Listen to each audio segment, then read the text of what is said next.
Hello, my name is David Brett. I'm the editor of the New Westminster Times.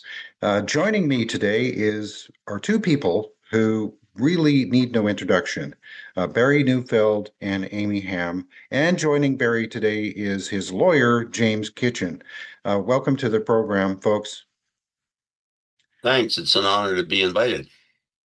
So today we're going to talk about the gender holy wars that have been unleashed on the world, seemingly having its ground zero right here in British Columbia, where we're coming from. I'm coming from New Westminster.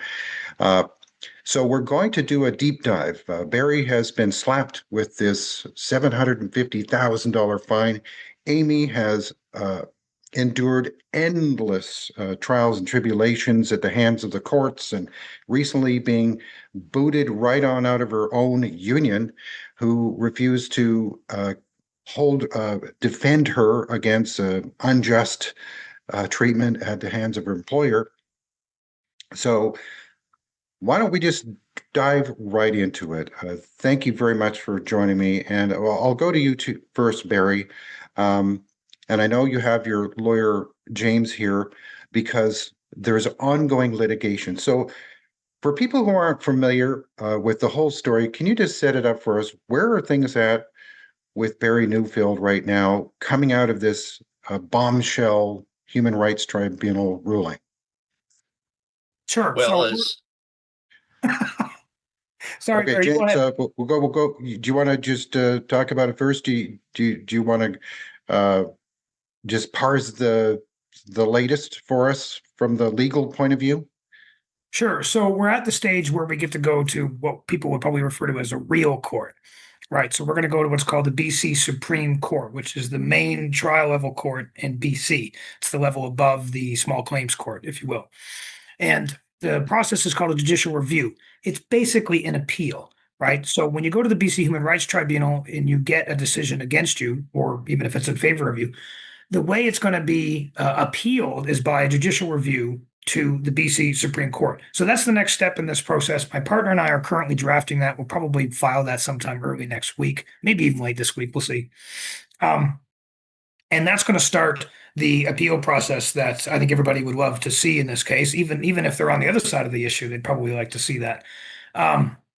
That's where we're currently at. We're about 8 years in from when the original complaint was launched at the BC Human Rights Tribunal. So it's obviously a very, very, very long process. That's terrible, of course. It's not completely unheard of, unfortunately.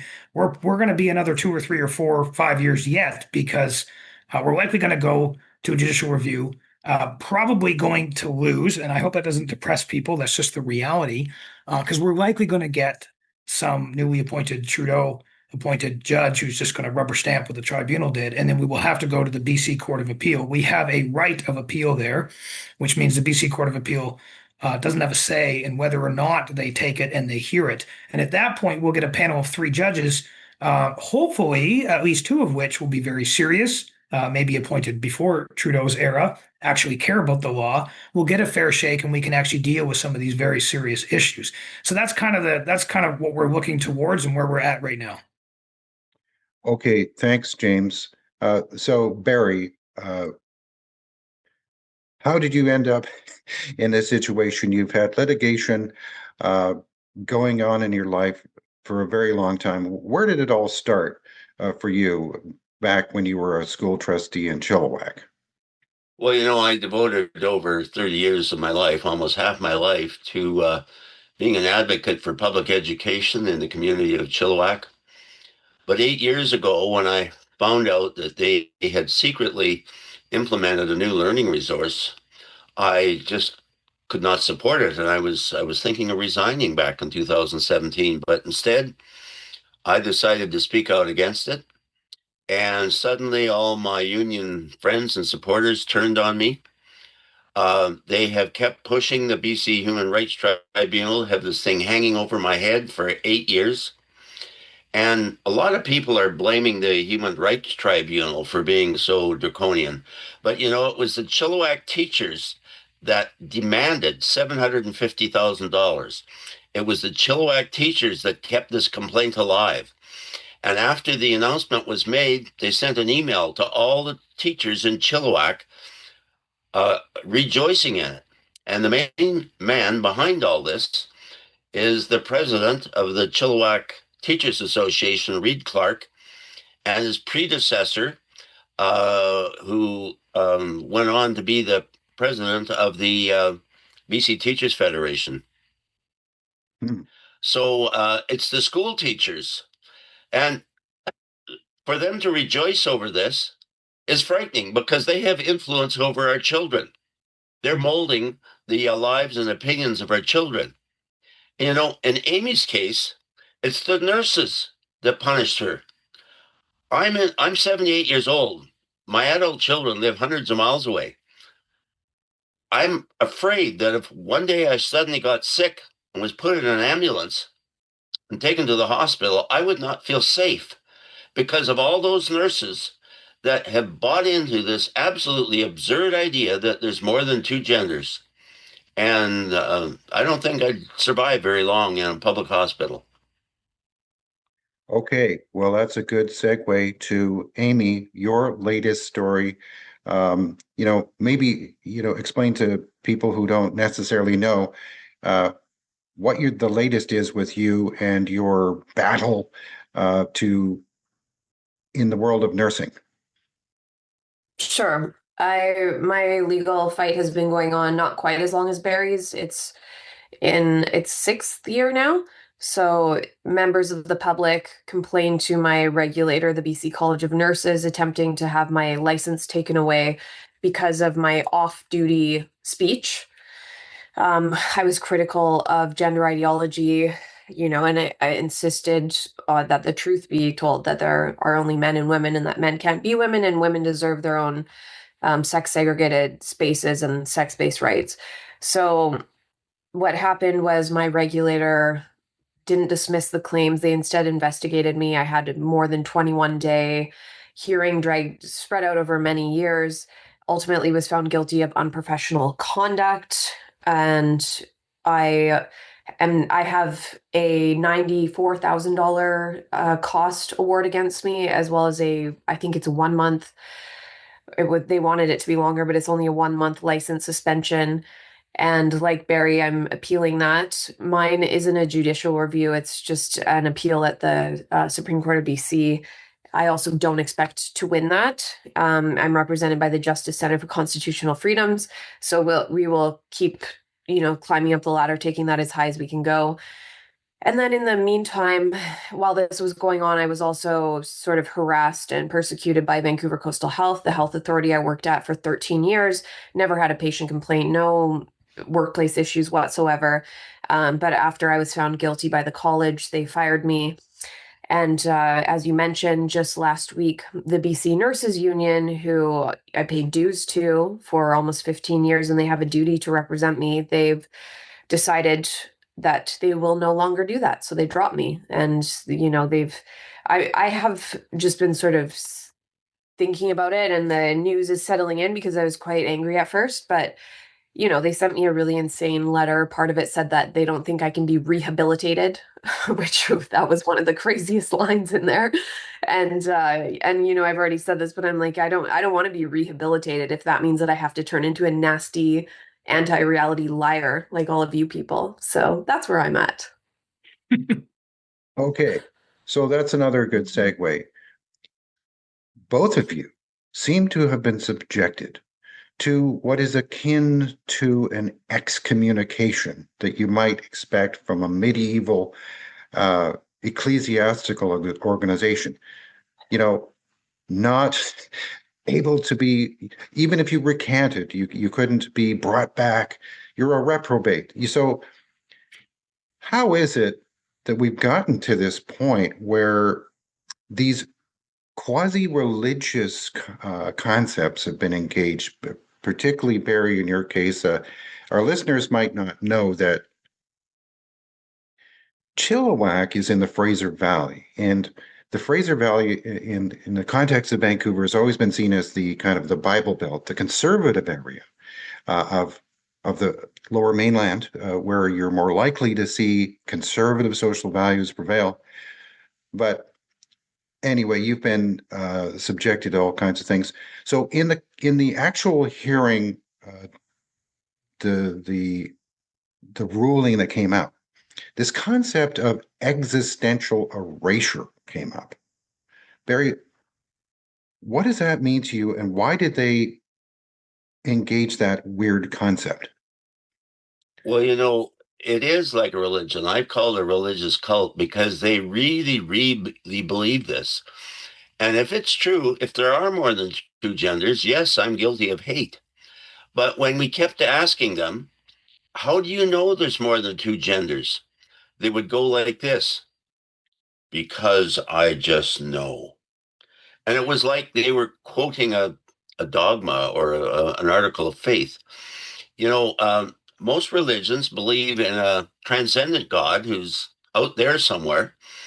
But with the gender ideology, they believe that they themselves are their God. Their soul is their God, and they can become their own creator. And it's very religious. Public education is supposed to be conducted on a secular basis, but this SOGI 123, once it's been implemented, it's a very, very religious, quasi-religious concept that's taken over the minds of public school teachers and even university school teachers. Yeah, well, Amy, you could comment on that as well.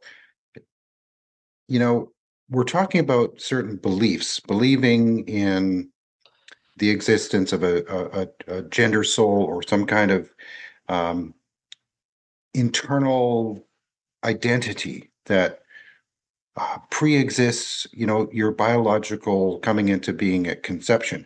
So the question is, well, then this gender soul, nursing is supposed to be about science and medical health. How are nurses, do you think, reconciling this bizarre juxtaposition that the medical community has found itself in? I think most aren't. I know that most people don't believe in this nonsense. They're just too afraid to not go along with it because they see what happens to people like me. They've seen what happens to Barry, and really, the persons pushing gender ideology have just been upping the ante so much that it's sort of this double-edged sword trying to fight against them because the people who put themselves out there and try to stand up and put a target on their backs end up being punished in extreme ways, and you hope that it might inspire some bravery amongst other people. But like, that's where the double-edged sword comes in, is that unfortunately they've been so effective in punishing us that I worry that all it does is make people even more afraid.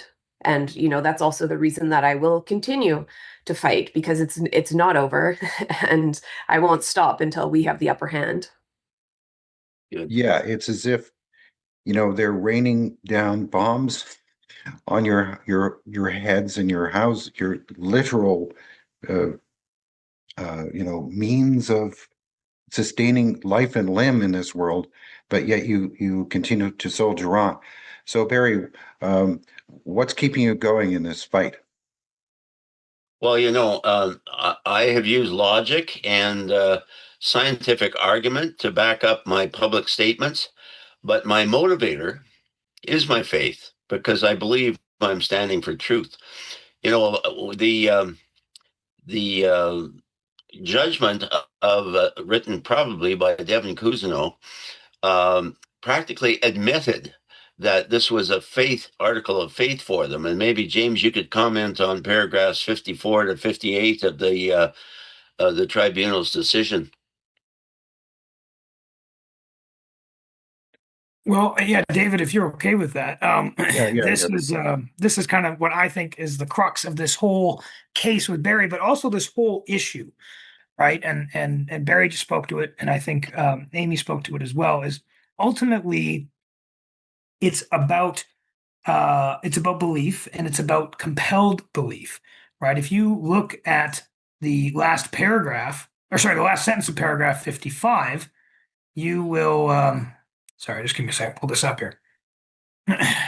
Devin Cousineau, this the tribunal that heard Barry's case is made up of a whole bunch of different members, and they select a panel of 3 to hear any individual case. Devin Cousineau, though, was the chair of this case, and I believe driving the whole process. I think the other 2 were basically just tag-alongs. She's an activist, and she just has decided a lot of these transgender issues, and I think she personally believes in these things. And this is a personal thing for her because she personally subscribes to this ideology. So she says in the last sentence of paragraph 55, to accept that a person is transgender, one must accept that their gender identity is different than their sex assigned at birth. Okay? Now that's the belief system we're talking about here, right? That there are something like gender souls, and that there's more than 2 genders, and that you could switch your genders. And so she's basically saying that belief system, right? That there's gender souls, whatever we want to call that you can switch your gender, and that there's more than 2 genders. Okay, she's saying that people actually have to believe that. They have to accept that belief. They have to adopt that belief, right? And if they don't, they will be discriminating against transgender people. That is compelled belief, okay, or it's an attempt at compelled belief, right? It is the exact same as saying one must accept that Allah is God. One must accept that Jesus is the Son of Yahweh, right, and was born a virgin from Mary. One must accept, fill in the blank with your religious statement. That's what this is, right? Now, people like me, and I think Barry, and some others too, probably Amy as well, saw this coming 5, 10, 15 years ago when this whole movement started, right? But we weren't listened to because we were seen as the whatever, the trans haters or the naysayers or the bigots or whatever. But the reason I always thought that this, there's plenty of reasons why this is a problem, but the biggest reason why this is a problem is this is actually a belief system masquerading or parading as some sort of thing for tolerance and acceptance and non-discrimination. But it's a belief system that is militant and won't stop until it compels everybody else to adopt its belief, or at the very least to never express a belief that is different than it, right? And of course, that is absolutely incompatible with our way of life.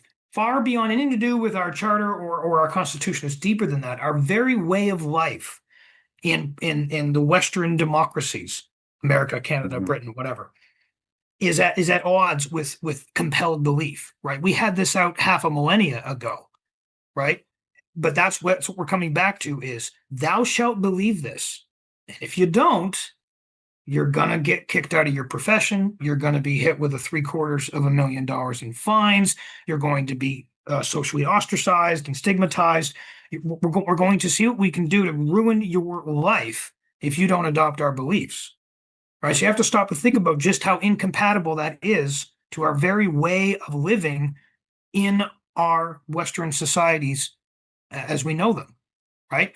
And so that's why, to me, this is so important on sort of a deep level that goes far beyond just interesting legal concepts. Is how can this stand, right? This is the equivalent of saying you have, Orwell style, you have to adopt the belief that 2 + 2 is 5, and if you don't, we will ruin your life. That's what this is. It's Right. no different in my mind. And so, and I think people are getting that because paragraph 55 is what's talked about most in social media from what I can get. People are understanding that and they're seeing this like, holy crap, what are we going to do with this? This is incredible, right? Like, are the judges going to tell us that 2 + 2 is 5? And if they don't, we're not equal members of society? Because if that's the case, like, then where do we stand with the way our society functions? So I look forward to and in cases like Amy's, and there's other cases too. I look forward to all these cases eventually going through because it's going to be, I think, one of the final tests for whether or not our judicial system is still functioning. Right? Are the judges going to say, nope, 2 + 2 actually isn't 5?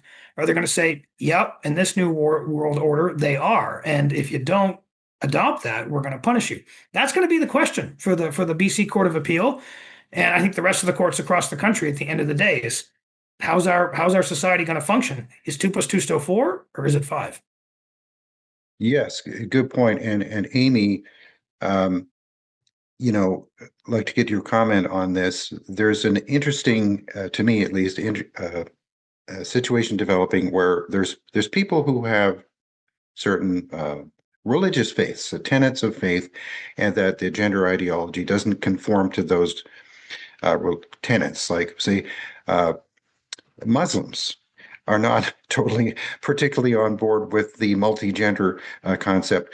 But Amy, in your world, many of the allies that you have are not coming at this from a Christian religious frame. They're coming at it from a scientific, secular, and many times atheistic kind of frame. And people like J.K. Rowling, um, I don't think is out there, you know, preaching the gospel at Hyde Park. She's just trying to have her own viewpoints. So what do you think about that, Amy? It's people who are kind of coming together over basic reason and this secular approach to science. Yeah, there are a lot of reasons that people oppose gender ideology. And, one, when you talk about the notion of like this is a metaphysical belief in a gender soul, no one from any other religion, James pointed out, nobody says you have to literally believe in these things, otherwise you're committing discrimination. And nobody says that a Christian ceases to exist or that you've erased their existence if you deny that they have an eternal soul inside their body. Their existence is not dependent upon how other people think or believe about them. Um, so yeah, and it's true.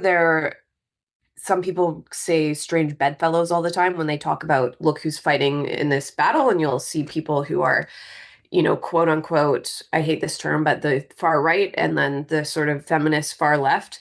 But I think everybody, when it just gets down to the brass tacks and you look at this is reality and look at how it's affecting people, that's all that really matters. So it's in some ways it's nice to see people being able to unite on principle across political lines. And isn't it ironic that it happens during this time where there's so much hatred towards and intolerance towards a difference of opinion? Yeah, well, it reminds me, Amy, of a meeting we went to a few years ago at, I think it's the Vancouver Lesbian Alliance or something like that. I Oh, can't the remember that. lesbian collective. Yeah. Right. And there's never been a room full of people who are more adamantly opposed to gender ideology that I've ever been in. And one of the speakers was an Indigenous woman who proceeded to dismantle this concept of two spirit.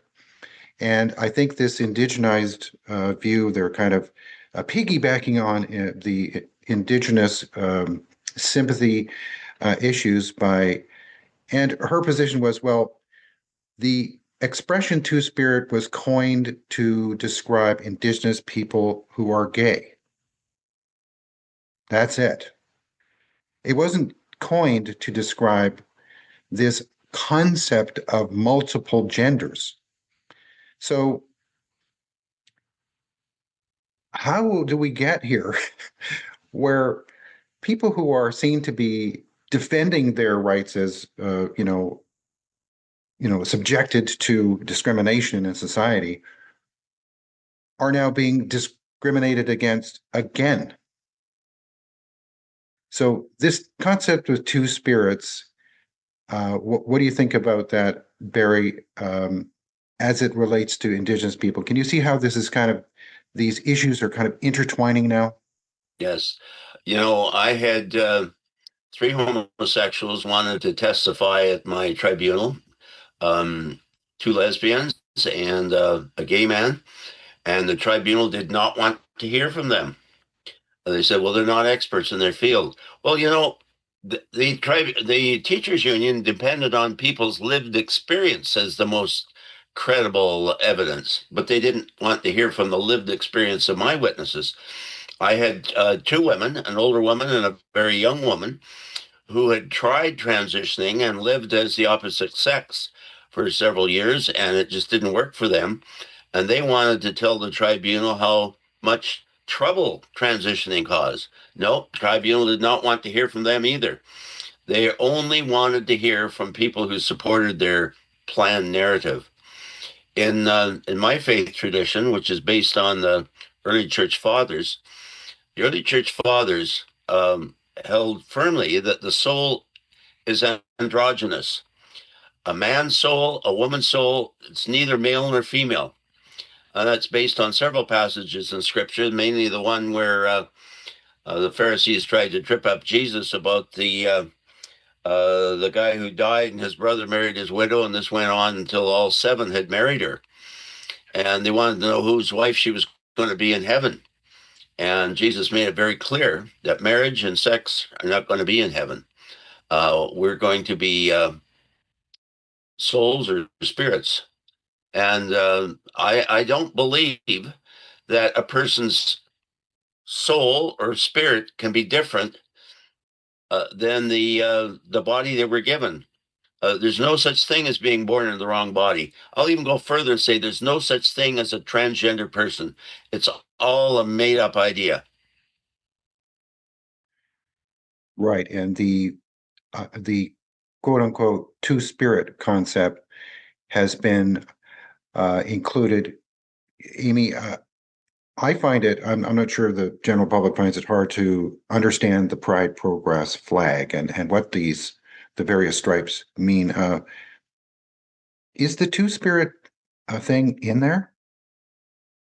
I'm sure it is, but I would be hard pressed to point to the correct stripe. I don't concern myself with that level of detail and trying to understand the sort of rainbow cult, but I'm pretty sure it's in there. They've got a stripe for everything, and I think that flag gets updated almost on an annual basis at this point. Well, there's so many flags now, you don't know which one we're talking about. Okay, well, we're really digging into this concept of the religious nature of the ideology, as it were. And I don't think we can really talk about it too much because I get the feeling that the general public, they hear these things, these assertions, well, this is kind of a religion, and they just kind of, think, oh, well, that's extremism. That's an extreme view. But is it really? James, when I read the tribunal's ruling, at the beginning, they captioned your argument. And your argument in closing, I think, was that there may be multiple genders, but you have to believe that they exist. And if you choose not to believe that they exist, that should be your allowed choice. But then the judge in this case wrote, well, that is the definition of existential erasure. Do you think this concept is going to stand up in law? It might. It's really going to depend. I don't like to say this, but I've just done this long enough. I think this is the honest answer. It's really going to depend on the personalities of the judges at this point, right? And the personality of the Chief Justice, right? We have Chief Justices at the Supreme Court, the Court of Appeal in Alberta, and they will decide who sit on these cases, as they do with important controversial cases, right? If they want to handpick the most culturally Marxist judges to sit in these cases, then they will. And and if the Supreme Court of Canada, after the BC Court of Appeal disagrees with us and upholds the tribunal, if they want to deny leave to appeal, that's what we'll get. We'll get stuck with this. The courts are not quite as far as the tribunal, but they might be a lot closer than people realize, right? We've spent over a decade now of electing into office somebody who is roaming around, handpicking the most pro-liberal, left-wing types of judges that he can find. That's how our system works, for better or for worse, right? Most Canadians don't realize that. That's not how they vote. They don't care. Americans care about that sort of thing, but most Canadians are just caring about what benefits the government are going to give them, and is that they're not thinking about, well, who's going to appoint what kind of judges and how is that going to affect my life and the rights and liberties of me and my children. We should start thinking that way. Would be nice. We could start turning the country around. If it's probably already too late, but if you take the view that it's not, if you're not an Alberta separatist, then that's something that actually should be like in the top 3 issues at the next election. I don't think it will be, but it should be. So will it be upheld at law? Well, I mean, we there was a lot of law that would have said all the COVID restrictions were illegal or unlawful or whatever, unconstitutional, pick your phrase. But the judges twisted the law to fit the circumstances, right? And so we lost almost every single one of our COVID cases. It's the same thing here with the transgenderism thing, right? Um, I hope what's going to happen is law and logic and reason and truth and decency will prevail. There is a chance of that. Don't get me wrong. I'm not fighting this from a nihilist perspective that I think is just absolutely pointless. I don't. I do think we have a chance of succeeding at the BC Court of Appeal. But if we don't, it won't be because the judges somehow found a way to follow the law that upheld the tribunal and sides with all this nonsense. It'll be because they twist the law to remake BC in their own image, right? Which is the common phrase we use for that is activist judges. That's where we're at in Canada, right? The judicial system in Canada was one of the best in the world in the 60s, 70s, 80s, 90s, arguably even better than the Americans, or at least on par. Um, but we've really, really lost that in the last 20 years, especially in the last 10. If you were to look at the way lawyers like me and the public would have talked about the Canadian legal system 15 years ago, it would have been with a lot of admiration and respect. Now it's with a lot of derision, rightfully earned derision. We recognize that, and this usually comes out in conversations about the criminal law system, right? With all the people that just are let out and our bail system's a mess. We got all these criminals on the streets. That's how most people just practically that's how they think about it. But of course, it goes a lot further than that. It goes a lot deeper than that. Our system is degraded significantly, and this that's why I say I think this will be a significant, maybe even the final test of it, right? So it's hard to answer when people ask. I get this question all the time. It's a natural question for lawyers. It's like, well, the law uphold this. Well, it's like, well, what is the law? Right? The law is what judges make it to be. Right? Canada is based on a living tree doctrine. Okay, that means that we don't have a supremacy of the Constitution or a supremacy of Parliament. We have a supremacy of the judiciary. Right? Now, the judiciary would say, well, it's really just parliamentary supremacy, but it's not. Right? Now they're able to play it off as being that with all their fancy language that hardly any of us besides people like me can understand, but it's not. It's their supremacy, right? It's those 9 unelected fancy lawyers in Ottawa, right? Led by the most progressive Chief Justice in the world, Justice Wagner. He gets to decide what the nation's going to be, right? Him and his 8 cohorts there are going to decide what the nation's going to be at a social and political level, right? Now, they don't decide what laws are passed. That's not what I mean, but they decide what laws they uphold. They decide what decisions they uphold, and then they end up making the law that way, right? So if they want to make it that, yes, you must believe there are multiple genders and that people can switch them, and if you express a contrary belief, you'll be punished. If they want to make that the law, they can. All they have to do is uphold the tribunal's decision, which is already purported to make that law, right? So the law that we have from the last half a millennia from the English tradition would say, no, of course not. Of course that can't be the law, right? But they can change it to suit whatever they want. We don't have anything stable. We don't have any rock solid foundation in Canada, right? The living tree doctrine is the very opposite of that, saying, no, nothing's stable. Everything changes over time the way we want it to be. The American approach is, no, we have the stable, solid thing that never changes. It's called the American Constitution. It's quarter of a millennia old. And of course, the left derides that approach, but you see now the practical problem with not having that. If you don't have a foundation, then everything can change just based on the personalities of those who are in office. That's not good. That's a problem, right? That's the problem we have in Canada. So I can tell you that the law is totally outside with what Devin Cousineau has written. But can I tell you that what she has written is going to become the law? I can't tell you one way or the other. All I can do is tell you is it's going to come down to personalities, right? The people with the power to change the law. That's who it's going to come down to. Okay. Well, James, that is an excellent dissertation on how things are in the legal situation right now in Canada, and probably will help people understand how this craziness can continue. So maybe shifting from the court to the court of public opinion, and winning the hearts and minds of people. Barry, I heard you on another interview say that the size of the award, the sheer devastating size of the $750,000, people have, you are now being approached and seem to have more backing than you had before. So what's happening in your world, Barry, right now in terms of people advocating on your behalf? Well, actually, the huge fine was a blessing in disguise. If they'd only fined me, same as Amy, $95,000, they probably would have figured, it serves them right for having such a big mouth. But $750,000, and people wanted to know what was going on. And finally, after 8 years, I'm having the opportunity to tell my side of the story, and people just can't believe it. And it's stirred up a lot of interest, a lot of sympathy, and my story is finally getting out there. Um, I was an officer of the court for 27 years. I've been in front of many judges, and in my particular struggle over the last year, I've been in front of uh, 22 judges.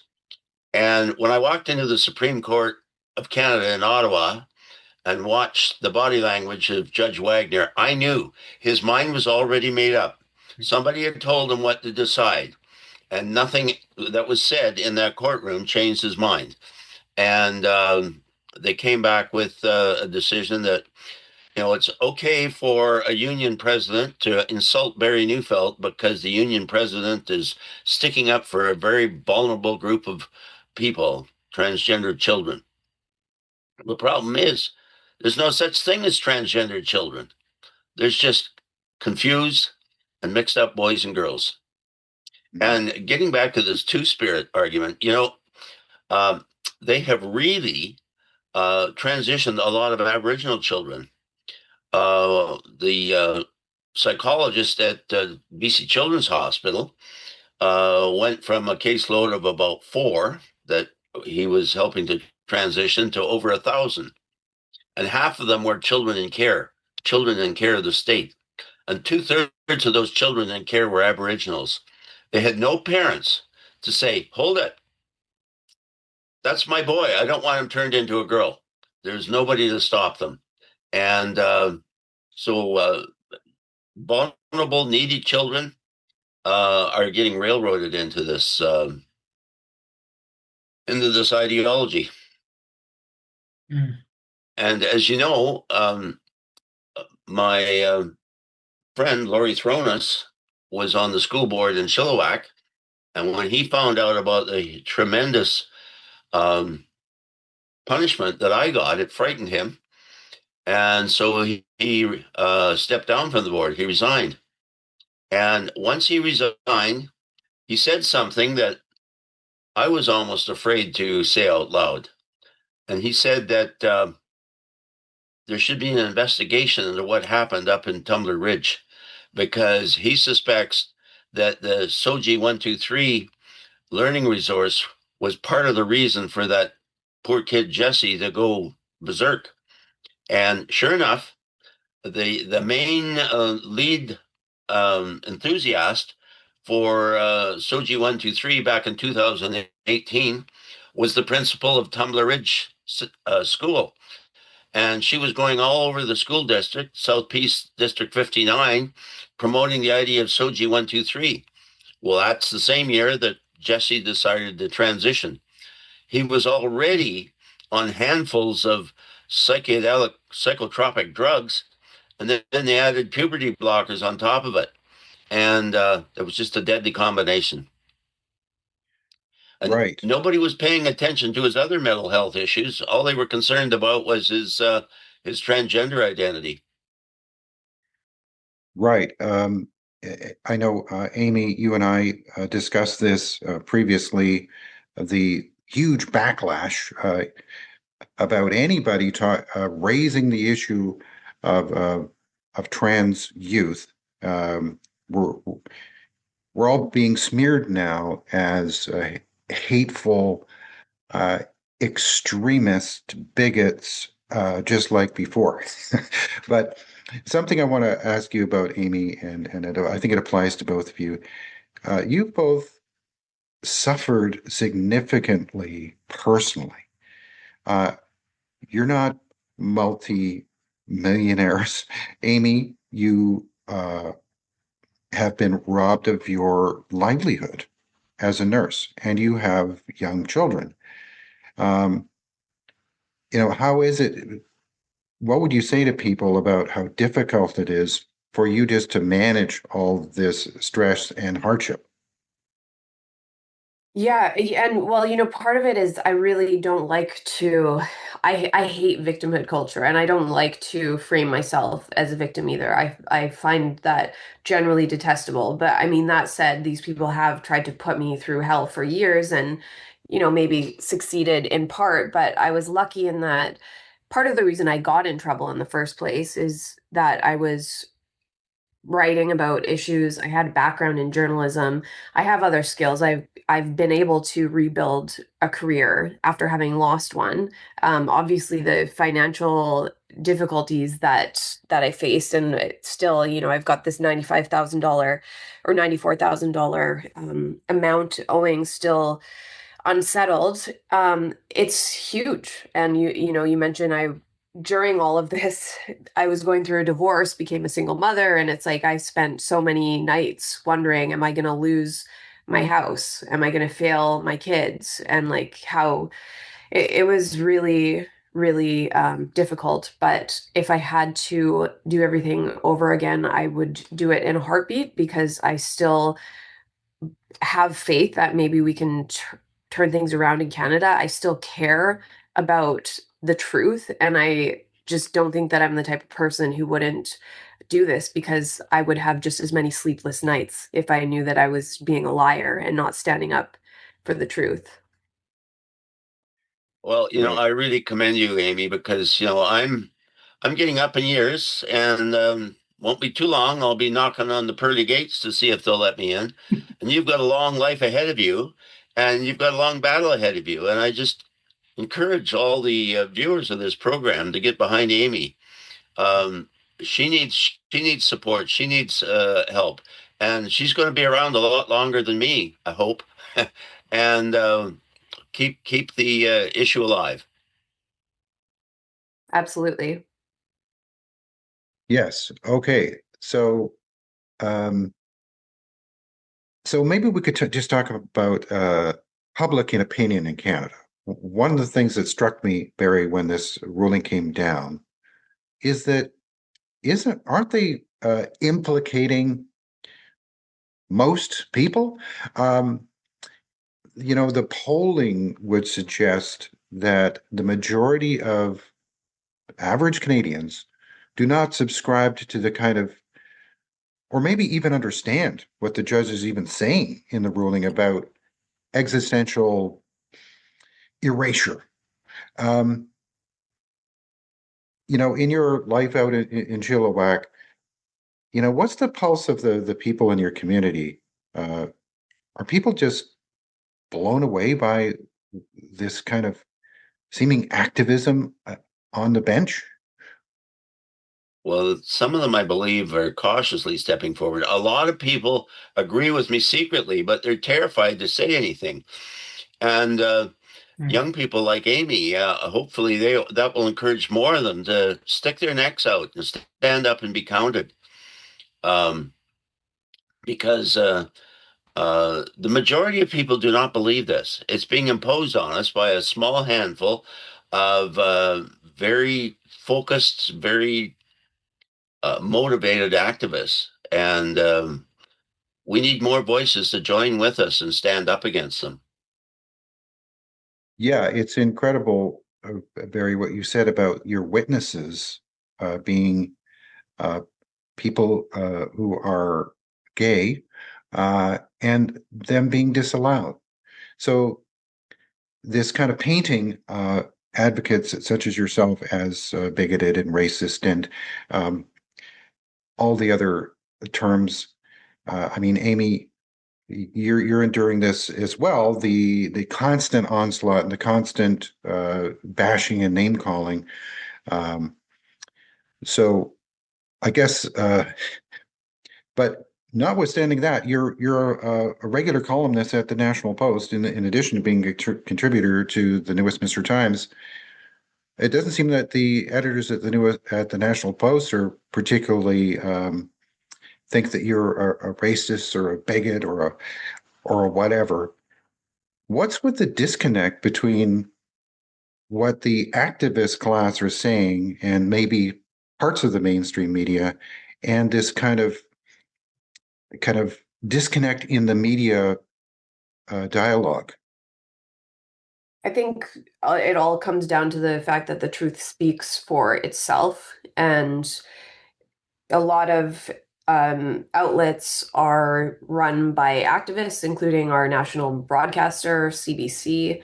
And so I think these super far left extreme activists who are pushing gender ideology would love to be able to force every single media outlet in existence to only say the things that they want to be said. But I mean, kind of boohoo for them, because that's not the way that a functioning media can or should work. So they're gonna try, but as long as we have good outlets with editors who have integrity and are willing to investigate and speak the truth, then I think that'll be fine. And there are a lot of I am concerned about a lot of mainstream media outlets. National Post is not one of them, obviously. So yeah, it's a worthwhile fight, and that's also why a lot of independent media is so important. New West Times included, is because we're forcing the truth into the public eye. And there are definitely some places where journalists have lost the taste for doing that, or they're too afraid to do that. And they've just completely neglected the core principles of their profession. Yeah, You know, Barry? I've only had two positive articles in the mainstream media. Right at the beginning, Barbara Kay wrote a very nice article about me in the National Post. She seemed to think because I was a school trustee that I could get away with saying things, but apparently members of parliament and members of the legislative assembly are protected, but not municipal level politicians. And the other one appeared in the Vancouver Sun, written by Susan Martinek. But everything else has been totally negative. They never contact me and ask for my side of the story. They just print negative things and call me names, and that goes for all the broadcast media as well. But it's amazing how many people are starting to listen to independent media. Um, right now, only about between 3 and 4% of Canadians watch CBC, and they're going broke. I say good riddance. Well, maybe finally to wrap up, we could talk about a related issue is the what's called the Online Harms Act, which purports to be legislation to protect children from malicious content online, such as pornography or bullying or other harms to children. But kind of woven into the legislation, there's this other kind of definition of hate or coming after hate, or it's morphed into this thing where another Orwellian kind of concept that if you say something, quote unquote, that they define to be hate against a protected group, you can be arrested, handcuffed and taken off to jail with no trial. So when it comes to winning the hearts and minds and changing and making people aware of what's happening, Amy, you're connected to the National Post. Is there a discussion going on about the Online Harms Act? Do you know where that's at? Is it died on in Parliament, or are they trying to revive it? What's happening there? I mean, I'm not privy to sort of what's going on behind the scenes with National Post in that way, but for the Online Harms Act, my understanding is that bill was killed when Justin Trudeau prorogued Parliament in January of last year, but that it's being revived in new forms by the current Liberal government. And I think Canadians need to be a lot more hyper aware and wary of censorship laws that the Liberals are going to be pushing through. And, we even saw about a year before Barry lost his Human Rights Tribunal complaint, I had written a National Post article because the BC Human Rights Tribunal had issued a separate ruling saying that they were giving themselves the authority to rule over online speech of BC residents. So they sort of said it was only under the purview of the federal government. And so Barry's loss, in my opinion, we could see it coming from a mile away because they had made that decision. And yeah, I think we need to be very vigilant and try to stop any new legislation that is going to restrict our freedom of speech, because freedom of speech is sort of the bedrock of all of our freedoms, without which you can never regain any other freedoms. You can take, and I started this fight for women's sex-based rights, and then I became a free speech absolutist over the course of this fight because I recognized that free speech was sort of the underlying and the most important critical issue, without which I couldn't even have this fight for women's rights anyways. So yeah, I guess I'm extremely concerned about any sort of iteration of the Online Harms Act. And it's very scary in Canada right now. I'm worried about the future of our democracy. Yeah, there seems to be a constant morphing of the expression hate speech, and a general misunderstanding in the public about the criminal code versus other legislation governing speech. I know we wrote an article a while back about the case of David Ahenekyu, the former head of the Assembly of First Nations, who was charged with hate speech for praising Hitler's murder of the Jews in a public setting. And even that was overturned on appeal. So he was openly talking about frying the Jews, and Hitler didn't finish the job, and this horrible anti-Semitic hatred that he just spewed out to a reporter who was recording the whole thing. So clearly, the bar for hate speech is so incredibly high, but yet everyone's throwing around this term hate speech like they can just sort of decide on the spot what hate really means. James, are you finding this in your practice, that this weird term hate speech is being lobbed back and forth? Where's the law right now when it comes to this this kind of constant barrage of hate speech? You have the Canadian Anti-Hate Network, and then there's people are saying, well, everyone on the X platform is spreading hate speech, and we're doing that right now, no doubt. Going to be accused of putting hate speech on YouTube. What's going on with the law these days in this expression hate speech? Well, you've probably heard the figure or the phrase hate speech is the speech you hate. And that is not just true colloquially as a cultural expression. That is true, I think, as a legal expression, right? And who happens to hate speech more than most people? Well, it's the activist class, right? I typically would call them the left-wing people. I don't know if that's actually fair anymore because and Amy might identify as left-wing, or maybe she used to even. She's a free speech absolutist now, so she sounds a little more like me, like she's a libertarian. So I think that's great.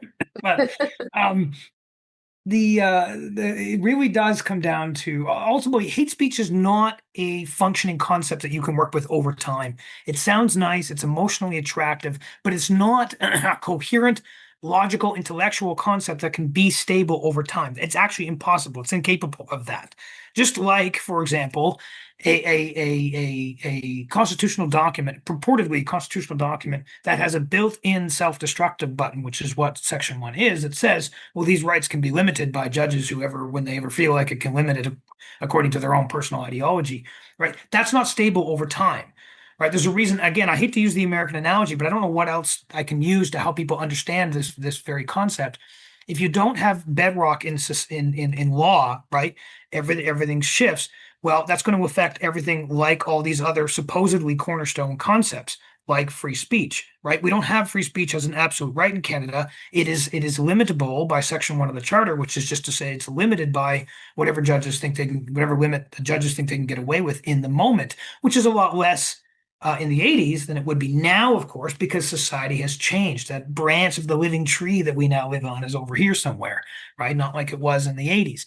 And so free speech is in flux, hate speech is in flux, because these things are naturally, by their very nature, unstable things that are always in flux. They cannot be stable and still, right? As soon as you make something not absolute, as soon as you make it limitable, that's it. It will always change according to the personalities in power and according to the personalities of the people who put those people in power, and the personalities of the people who elect those people, right? So we have our charter, which is pretty much dead now after 45 years. 45 years is a very short time in political legal history. It just goes to show how quickly things will die if they don't have a rock. I mean, Jesus' analogy, forget the religious part, okay? Jesus' analogy about building a house on the rock or building it on sand is very fitting here, right? Right? We have built our social legal structure on the shifting sand of the living tree doctrine, right? The Americans, I mean, their system is legal system is their constitution is 5 times older than ours. It's about 250 years old. Ours is about maybe 50 years old, if you want to give it that much, right? Theirs is stable. It's barely moving, if at all. It's reliable, it's predictable, it's probably still going to be there, absent some sort of nuclear war or civil war or world war, still going to be there 250 years from now. Ours won't be, right? Ours is pretty much already dead. I think it's only another matter of a couple of decades before everybody realizes that and our system crumbles or Canada remakes itself, hopefully, maybe, right? Hate speech is, what your question is, narrowly focused on hate speech, but it's part of this broader arc of everything is constantly shifting and changing according to what those in power want it to be. The whole idea of the rule of law is to avoid that, right? We're going to have something that's stable, solid, reliable, predictable over time, regardless of the personalities that come and go in the politics. And that's how we're going to have a stable, peaceful, harmonious, prosperous society, right? Canadians have given that up because they think it's too archaic or rigid or old-fashioned or conservative or bigoted or whatever. They've embraced this new flowy thing, right? But what that means ultimately is that everything's just going to depend on the personalities of those in power, right? That's the whole hate speech thing, right? Well, who gets to define that? Those in power. Who's in power right now, socially speaking, right? It's the activists, it's the queers, it's all those types of people. And not because they're evil or more evil than us, because we all are to some degree, but because they're human and they like power and they like power over other people, they are going to use it and abuse it, right? The queers have become more equal than everybody else, and they like it that way. Again, not because they're any more evil than we are, but because they're just human beings, and human beings like that. And that's why we have to have systems in place to prevent that. You can't have people that are more equal than others, and you can't have these fluid concepts like limited free speech and hate speech. They will always change over time and be used and abused by those who happen to have the social cultural power in the moment, right? You can probably find old gay people who will tell you the horror stories of what it was like for them in the 50s, 60s, 70s when they couldn't keep their jobs because the Christians, the mean Christians anyways, who had the social power back then, right, would kick them out of their houses or fire them from their jobs or find ways to try to shut them up, right? Because they didn't like what the gays did or believed or whatever, right? It's that's what it's about. Now it's kind of somewhat the other way around, okay? Because I don't think it's the gay people doing this; it's the queers, it's the transgender people. But you get the idea, right? This is why you have to have, and I mean, this was part of the reason why we tried to bring in those laws in the 50s, 60s, 70s, 80s, was to protect against some of that stuff, right? And protect against the Jehovah's Witnesses, who were also treated very poorly by all kinds of segments of society, right? But the problem is that we didn't build those laws on some sort of solid, steady, reliable foundation that would persist over time. And here we are now, right, with an ever expanding concept of hate speech. It's like euthanasia, it's ever expanding, right? Because these concepts are not capable of consistency and being solid and stable over time. You're only going to see the hate speech thing get worse. You're only going to see speech be more limited in Canada until finally somebody convinces enough people to adopt an absolute foundation for things, something like free speech. Well, that is a great summary. I think we should wrap up now. I'd like to thank everyone for this amazing discussion. Just to maybe throw out another Jesus quote, he said, "The truth shall set you free." So we're committed to truth, and I just like to ask Barry. So, if people want to support you, where can they find you? What can they do to support Barry Neufeld?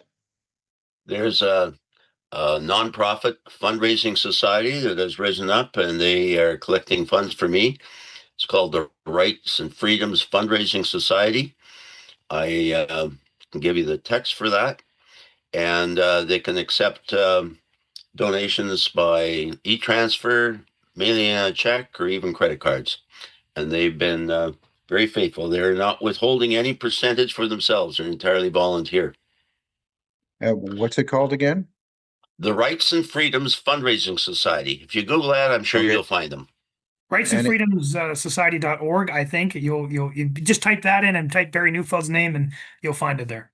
and Amy, what can people do to support you? You're a hero to many people, like Yeah. Barry. People are just so in awe of what you're doing. How can they support you and your ongoing work on this cause? Oh, thank you.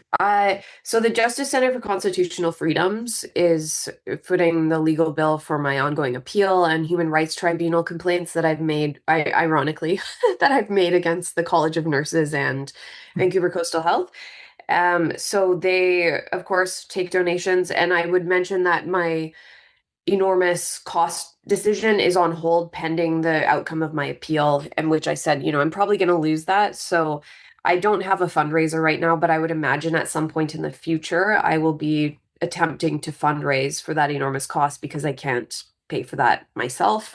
So, yeah, right now, support the Justice Center. You can also just find me on Twitter. I have a Substack. Those are also great places. Okay, well, I thank everyone for watching today. I'm the editor of the New Westminster Times, David Brett. If people enjoy what we're doing at the New Westminster Times, they can support our work. They can go to newwesttimes.com. There's a little button up in the right-hand corner. It says support our work. And if people feel so inclined, that will be much appreciated. We do have costs. It's not free to do journalism. It is something we're dedicated to and committed to doing and bringing the truth. We want to focus on facts and truth in journalism. That is our mission.